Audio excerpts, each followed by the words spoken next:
La filosofía es la única disciplina que se pregunta por sí misma. ¿Cómo va?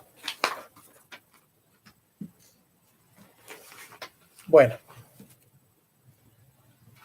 vamos a tratar un tema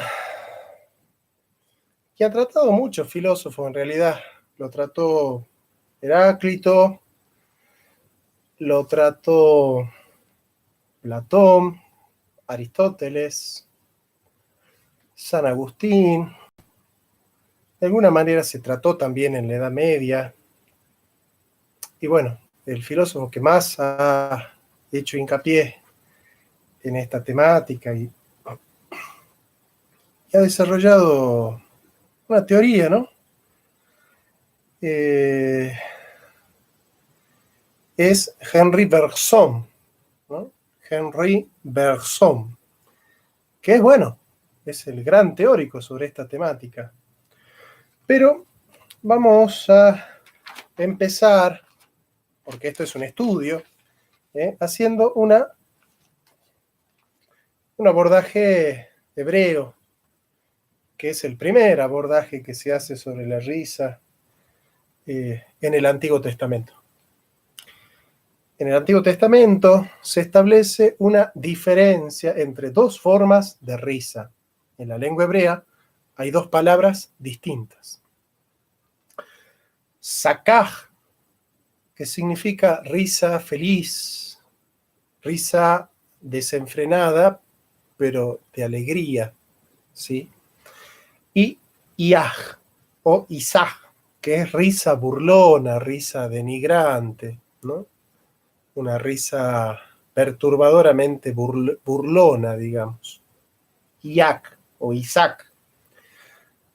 Abraham, que es el primer patriarca de los hebreos y es el padre de la fe judeo-cristiana, ¿sí? No había podido tener hijos con Sara, su mujer. Ambos eran muy mayores y no tenían descendencia legítima. Entonces, en un encuentro con Dios, Dios le dice a Abraham en Génesis 17:16, y la bendeciré a Sara, y también te daré de ella hijo, sí, la bendeciré, y vendrá a ser madre de naciones. ¿Ven? Como Sara es madre de la fe cristiana y hebrea también, ¿no? O sea, Abraham es el patriarca y Sara es la matriarca de la fe cristiana, ¿no? Esto hay que hacer hincapié. Por aquellos que ven que hay machismo en la Biblia, bueno, acá Sara también es madre de naciones, dice textualmente Génesis 17:16. Reyes de pueblos vendrán de ella, dice, ¿no? Qué interesante. Hola, Matías. ¿Cómo andás? Gran discípulo, Matías Costanzo. Ven cómo, bueno, vamos viendo acá el tratamiento, ¿eh? El tratamiento. En el Génesis 17:17 continúa así. Entonces Abraham se postró sobre su rostro y rió con sakaj, una risa alegre, y dijo en su corazón: a hombre de 100 años ha de nacer hijo, y Sara de 90 años ha de concebir.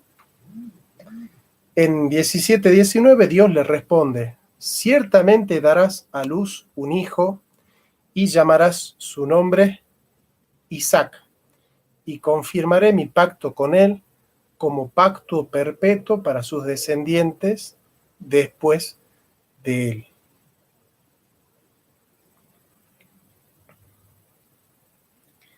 De ahí que Isaac es risa, ¿no? De ahí que Isaac es risa.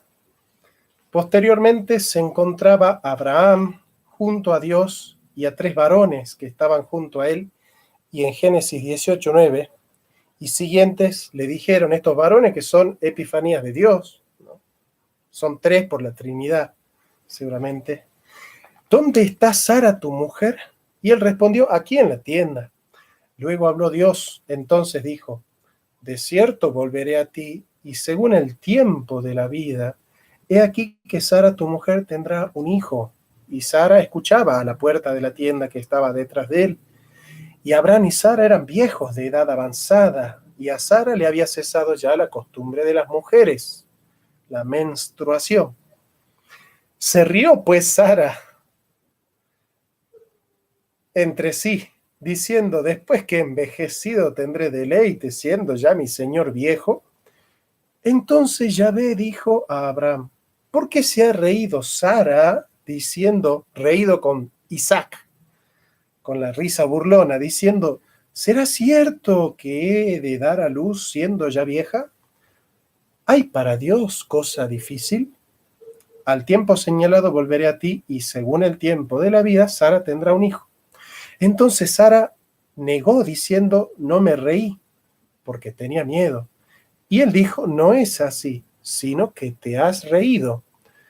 Bueno,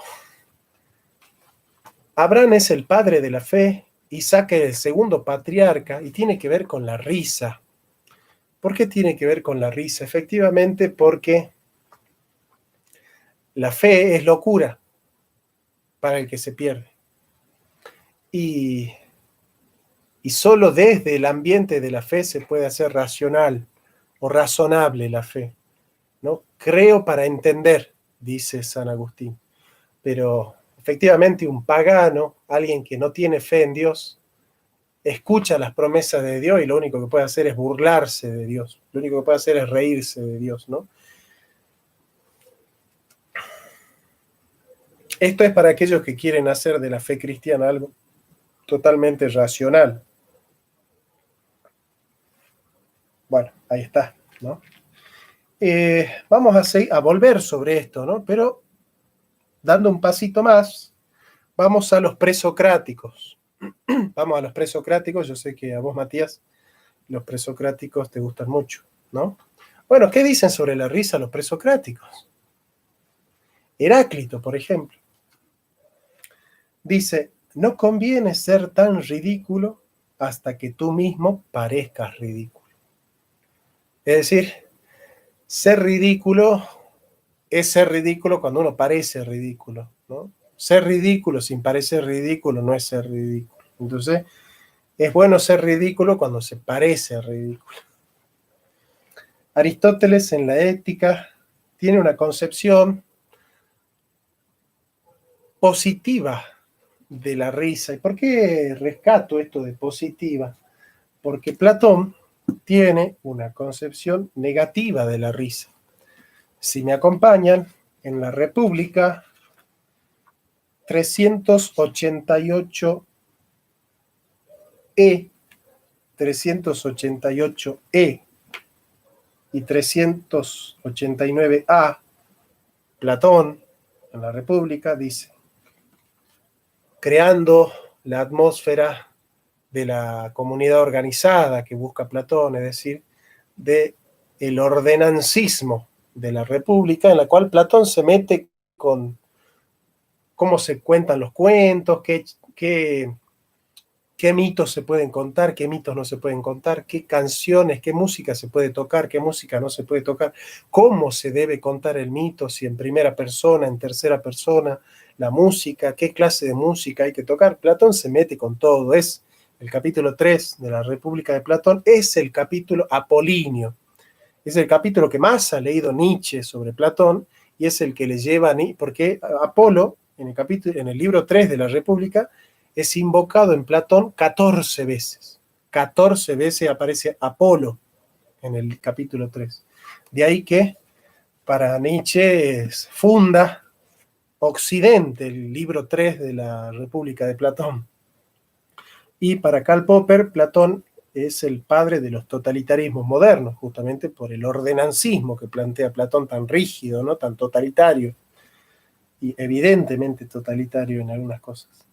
Dice Platón: no obstante, no conviene que los guardianes sean gente pronta para reírse, ya que por lo común, cuando alguien se abandona a una risa violenta, cataguelao, una risa violenta, esto provoca a su vez, una reacción violenta. O sea, el concepto de risa que está tomando sería en hebreo el Isaac. La risa es burlona, la risa provoca ira.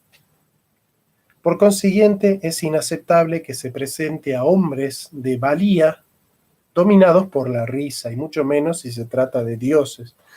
Bueno, acá en Platón los dioses no se ríen, ¿no? La ceremoniosidad que plantea Platón, ¿no? Que es, bueno, una ética muy artística, claro. Y en tal caso, tampoco aceptaremos a Homero cosas como esta acerca de los dioses. Y una risa interminable brotó entre los dioses bienaventurados cuando vieron a Hefesto moverse presurosamente por toda la casa. Bueno, esto de los dioses se ríen cuando ven a Hefesto moverse porque lo ridículo es una conducta mecánica y la conducta mecánica hace reír. Ya vamos a ver por qué. Pero claro, Aristóteles supera a Platón en este sentido porque tiene un concepto un poco más positivo de la risa, Aristóteles, ¿no? Y dice, sé alegre en su ética, sé alegre, así puedes ser serio. Fíjense cómo en Aristóteles la seriedad y la risa son compatibles, en Platón son incompatibles. ¿Ven? Cómo acá hay un paso hacia adelante. Moderación en la risa y en el vino, dice Aristóteles. No obstante, nada en exceso, ¿no? Que es el lema del oráculo de Delfos.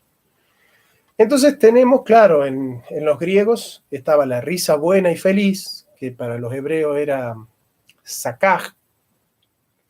Para los griegos es gelao, ¿no? Que es risa feliz, ¿no? Gelao. Y cuando se subvierte la risa feliz, es decir, cuando lo natural de la risa, que es expresar la felicidad, se convierte en burla, es decir, cuando la risa, que es expresión de la alegría y del placer y la felicidad, se convierte en el goce del dolor del otro, o en el goce del trauma o del defecto del otro, se subvierte el rol natural de la risa y se convierte gelao en katagelao. Kata significa por debajo o subvertir algo, ¿no? La esencia de la risa es la alegría, y si se la subvierte, se convierte en una risa humillante e hiriente. En ese sentido es katagelao, una risa subvertida, una risa que cambia su objeto y su forma sustancial. Volviendo a lo de Sara, entonces tenemos que Sara se ríe burlonamente, katagelao. En cambio, Abraham se ríe alegremente, gelao, la risa natural. Digamos, la concepción natural de la risa es que Dios ha hecho al hombre para reírse, para ser feliz. Y la expresión de la felicidad es la risa, la alegría. Por lo tanto, no debe ser censurada la alegría. La alegría no puede ser censurada. Muy interesante, ¿eh? Se va poniendo muy interesante. En latín tenemos risus.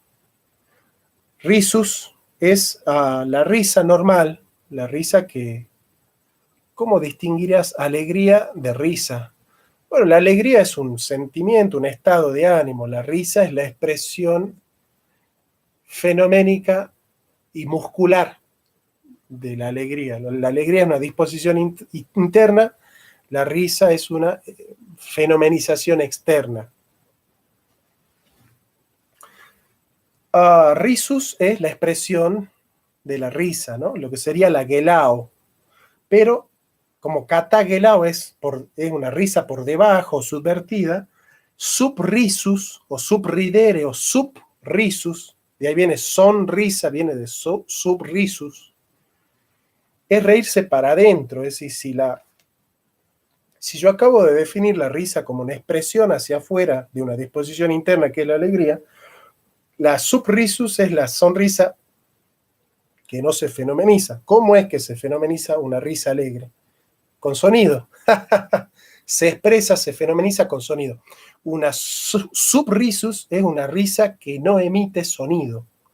Y una risa que no emite sonido es una risa oculta. ¿Y por qué se oculta la risa? Porque no tiene una buena finalidad, no tiene un buen objeto. Se está usando la risa para burlarse, y una risa burlona no es una risa demostrable abiertamente, no es una risa agradable. La risa burlona es una risa que se oculta porque su objeto es denigrante, digamos, ¿sí? Subrisus, digamos, ¿no? Reírse para adentro, es la risa secreta, ¿no? La sonrisa fue una creación medieval, dice en su historia de la Edad Media Le Goff. La sonrisa, no la risa, ¿no? La sonrisa surge en el siglo XII. ¿Y por qué la sonrisa surge en el siglo XII? Vamos a ver. Esta es una hipótesis nuestra, ¿no? Del trabajo. En las Taciturnas, que es un libro de reglamentaciones monásticas de la Edad Media, de la Baja Edad Media, de la Alta Edad Media, pero que se coloca fuerte en la Baja Edad Media, se lee en las Taciturnas. La forma más terrible y obscena de romper el silencio es la risa. Si el silencio es virtud existencial y fundamental de la vida monástica, la risa es su gravísima violación. ¿Por qué? Porque la risa efectivamente está prohibida. Se entiende para los medievales de la Alta Edad Media que la risa es katagelao, pervierte la seriedad de la vida contemplativa. En la vida contemplativa hay gravedad, hay seriedad. La risa pervierte la gravedad de la vida, digamos. Entonces está prohibida porque te coloca ante una disposición que tiende a subvalorar la ceremoniosidad y la solemnidad de lo sagrado, ¿sí? Eso es un poco... En los monasterios está prohibida la risa porque reírse es una falta de respeto ante Dios. Entonces,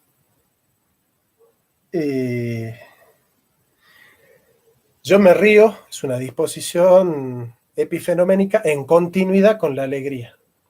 Si yo en vez de sentir alegría siento mofa, me quiero mofar de alguien y no me puedo reír abiertamente, contengo la risa secreta.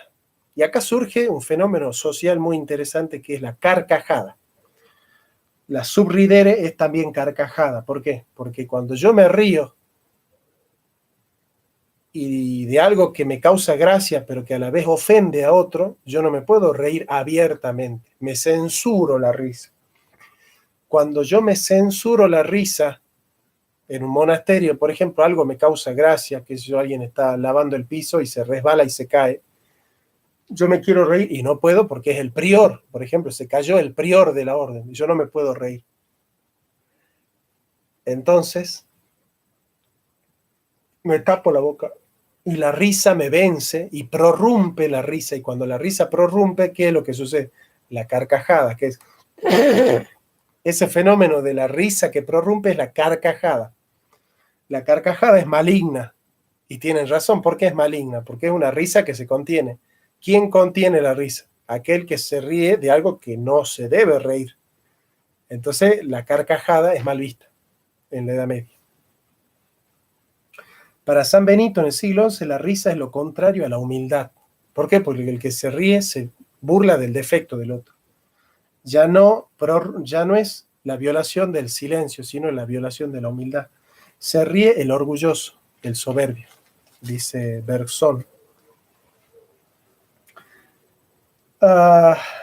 En el siglo VI, la Regula Magistri, en su capítulo sobre el cuerpo humano, dice: cuando la risa está por estallar, hay que prevenir, sea como sea que se exprese. O sea que, entre todas las formas malignas de expresión, la risa es la peor de todas. Bueno, esto de que la risa es la manifestación del orgullo, como dice San Benito, es la tesis que va a rescatar Bergson, pero no en el sentido peyorativo, sino en el sentido positivo. Bergson, autor del siglo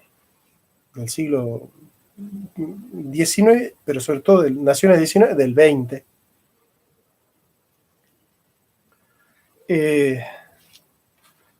Bergson dice en un libro llamado La evolución creadora que el estadio orgánico material de la vida, primitivo en sus orígenes, es puramente material. Es divertida la filosofía de la risa, dice Matías. Buenísimo, Matías. Bueno, me alegro mucho que estés disfrutando. Bueno, es una investigación. Esto es una investigación, claramente. Hoy hablamos de trabajar, ¿no? Acá en filosofía hay que trabajar. Es decir, no hay burgueses en la filosofía que se sientan y reciben la sabiduría sin trabajar, ¿no? A pesar de que Descartes, en el discurso del método, termina diciendo a aquellos que disfruten de mi libro, lo único que les pido no es trabajos ni grandes empresas, sino que me dejen el patrimonio de mi ocio, ¿no? La filosofía es lo contrario al negocio. La filosofía, la materia en su estadio primitivo es mecánica, ¿no? Este concepto de cartesiano de la naturaleza como lo mecánico. Y tras esa organicidad mecánica y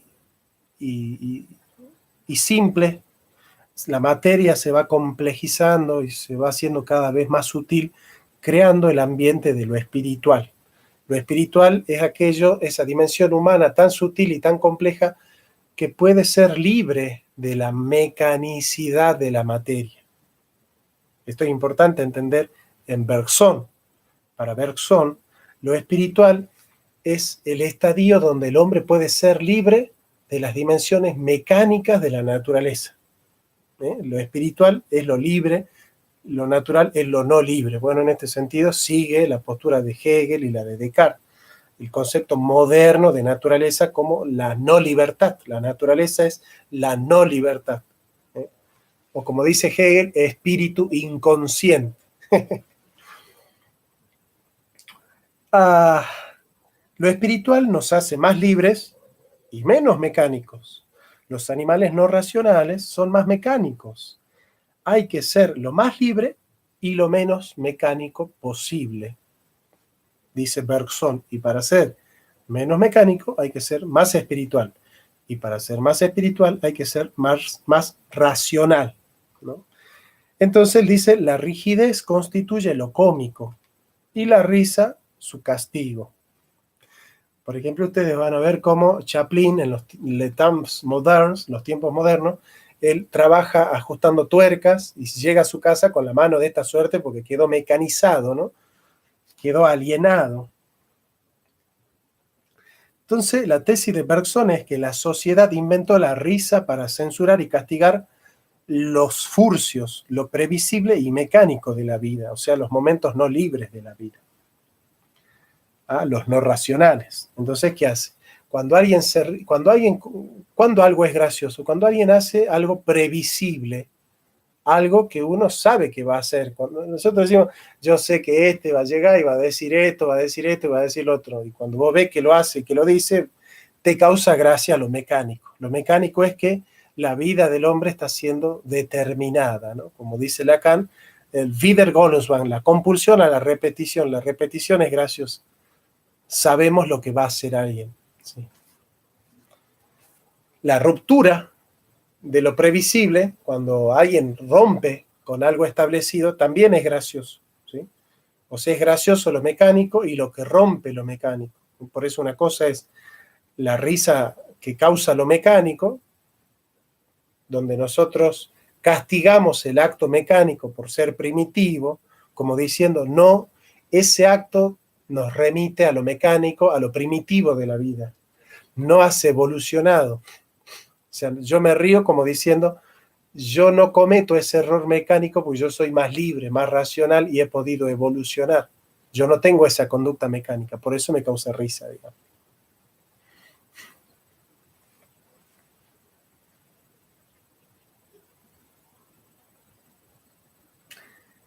Nietzsche dice, el animal más sufriente de la Tierra se vio obligado a inventar la risa, como una mecánica de compensación de las tragedias humanas, ¿no? La risa como compensación de la voluntad de poder. Pascal dijo, burlarse de la filosofía es verdaderamente filosofar. Wittgenstein, bueno, esto le caería bien a Darío Strugenbucher, ¿no? Wittgenstein decía: podría escribirse una obra filosófica buena y seria, compuesta únicamente de chistes. Y llegamos a Bergson, que escribió La risa, publicado por Espasa Calpe en Madrid, 1973. Freud publica El chiste y su relación con el inconsciente, ¿no? En el chiste, como en el sueño, la realidad se distorsiona y choca contra el sentido común. El sentido común es el sentido mecánico de la vida, ¿no? Entonces, la risa choca con el sentido común, digamos, ¿no? Por eso, la dimensión espiritual de la risa es cuando nos reímos de algo que rompe lo establecido. La risa mecánica y natural es la que nos hace reírnos de lo mecánico, digamos, ¿sí? Es imposible hablar de la risa sin mencionar El nombre de la rosa, un gran libro de Umberto Eco, que relata cómo el bibliotecario asesina a varios monjes para ocultar el desaparecido segundo libro de la Poética de Platón, que trata de la risa y de la comedia, ¿no? Los antiguos llamaban un propio a lo que era exclusivo del hombre. Los animales no se ríen, ¿no? Bergson dice: indiquemos ahora, como un síntoma no menos digno de observación, la insensibilidad que de ordinario acompaña a la risa.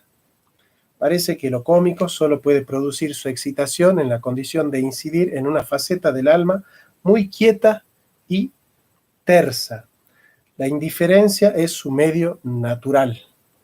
La risa no tiene mayor enemigo que la emoción positiva. No quiero decir que no podamos reírnos de una persona que nos inspira piedad, por ejemplo, o incluso afecto, sino que, entonces, por unos instantes, habrá que olvidar ese afecto o hacer que calle esa piedad. Es decir, vos te podés reír de tu mamá si tu mamá se cayó. Ahora, si tu mamá se cayó y se quebró la columna, efectivamente, dejaste de reírte y te preocupaste. La preocupación y la risa son dos actitudes totalmente opuestas en el mismo momento. Yo me puedo reír y después darme cuenta que se quebró y preocuparme. No me puedo preocupar y reírme a la vez. Imposible. ¿Sí? Si yo me río es porque la persona que yo quiero, que me causa gracia, no se lastimó. Ahora, si yo me río porque se lastimó, bueno, hay un sadismo. Pero es importante notar eso, ¿no? Que hay una insensibilidad en la risa. El que se ríe del otro para burlarse, en el momento en el que se ríe no está teniendo empatía con el otro, digamos. Y otra cosa, lo quiere censurar con su risa la conducta mecánica del otro. El otro se está remitiendo a un estadio primitivo de la vida, digamos. En este sentido, la risa es social. No se saborearía lo cómico si se sintiera uno aislado. Es decir, uno cuando se ríe para compartir lo gracioso con otro. Si hay en un grupo de amigos que yo no conozco, hay un grupo de gente que se está riendo de algo, yo no me puedo reír. Queda absurdo que yo me ría de lo que ellos están contando. ¿Por qué? Porque yo no pertenezco al grupo. La risa es la risa del grupo. Es como si la risa necesitase un eco. Nuestra risa es siempre la risa de un grupo, dice ¿no? Bergson. Y dice: solo el hombre hace reír y todo animal que se parezca en algo a él. Es decir, todo animal que nos remita al hombre nos hace reír, ¿no? Por la panza, por cómo camina, por los errores que comete, por los actos, ¿sí? Es decir, nos hacen reír los actos del hombre, no los actos humanos. Los actos humanos son actos libres. Los actos del hombre son los actos mecánicos. Esos son los que nos hacen reír. Ah, bueno, pero esa no es... Claro. Pero es una reacción impropia del preocupado. Que se ría por estar preocupado, eso es una reacción impropia, es una risa impropia. no se está propiamente riendo, ¿se entiende? Porque no está en continuidad el acto exterior con el sentimiento interior. Bueno, siempre suman los aportes, Matías, porque claro, efectivamente hay que aclarar esas cosas, ¿no? La risa es una actitud natural del ser humano. La alegría es una actitud natural que no se puede guardar, que no se puede censurar. Las inclinaciones naturales del hombre, que son racionales, es decir, se dan en continuidad con la naturaleza racional del hombre. Las inclinaciones naturales son parte de la naturaleza humana y la razón es parte de la naturaleza humana. Entonces, de alguna manera, no se puede censurar la alegría, no se puede prohibir la alegría, ¿no? Es decir, cuando se prohíbe la alegría, efectivamente nace la carcajada. Sí, ¿qué es la carcajada? La carcajada es la evidencia de que la risa no se puede contener, de que la risa no se puede prohibir, ¿no? Eso va de la mano de que tenemos derecho a ser felices. Tenemos la necesidad natural de ser felices, tenemos la inclinación natural a la felicidad y tenemos el derecho a ser felices. Eso es importante entender por qué la risa acompaña a la felicidad, porque la risa es la manifestación epifenoménica de la felicidad. Es la expresión física, corporal de la felicidad. Y no se puede prohibir la risa, como tampoco se puede prohibir que el hombre sea feliz. Y tampoco se puede prohibir que el hombre haga todo lo posible en la comunidad para la felicidad del pueblo y la grandeza de la patria, que en definitiva son lo mismo, ¿no? Porque solamente una comunidad realizada puede ser feliz y solamente un individuo realizado en su comunidad puede conseguir su felicidad. Por eso la felicidad del individuo es la felicidad de la comunidad organizada. No se puede prohibir que el hombre sufra cuando está mal y tampoco se puede prohibir que el hombre ría, que el hombre busque su felicidad y que exprese su felicidad con la risa. Efectivamente hay momentos para reírse y momentos para llorar, como dice el Antiguo Testamento en Eclesiastés. Hay un momento para reír y un momento para llorar. La sabiduría es la sabiduría de los momentos. Hay tiempo para vivir, hay tiempo para dar vida y tiempo para matar. Tiempo para juntar piedras y tiempos para desparramarlas. Tiempo de guerra y tiempo de paz. Todo tiene su tiempo debajo del sol. La sabiduría es la capacidad que tiene el hombre de manejar el kairos, el tiempo oportuno. ¿No? Un hombre sabio es un hombre que sabe manejar los tiempos. Y bueno, en eso consiste la virtud de encontrar el ser para, por ejemplo, Walter Benjamin. El Mesías aparece por endijas de la historia, que son momentos cruciales y sagrados donde el Mesías aparece. Bueno, ese es el kairos, son los momentos oportunos en los que el hombre puede descubrir el ser. Y eso obviamente causa felicidad. El hombre cuando contempla la verdad, cuando conoce el bien, cuando practica el bien, es feliz. Y el hombre feliz se ríe. Gelao, la expresión, ¿no? El sakaj, la expresión de la felicidad. Es importante entender entonces que la risa es la expresión de una actitud natural del hombre, que es la búsqueda de la felicidad. Por eso solo el hombre se ríe, porque solo el hombre puede ser verdaderamente feliz. Los animales pueden gozar estéticamente, pero no pueden ser felices, porque la felicidad es una actitud espiritual. Y el hombre feliz es el hombre que se enfrenta con la angustia. El hombre feliz es el hombre que desarrolla su felicidad en el ámbito de la espiritualidad, no en el ámbito de la animalidad. Por eso nadie es feliz verdaderamente consiguiendo el deseo de la carne.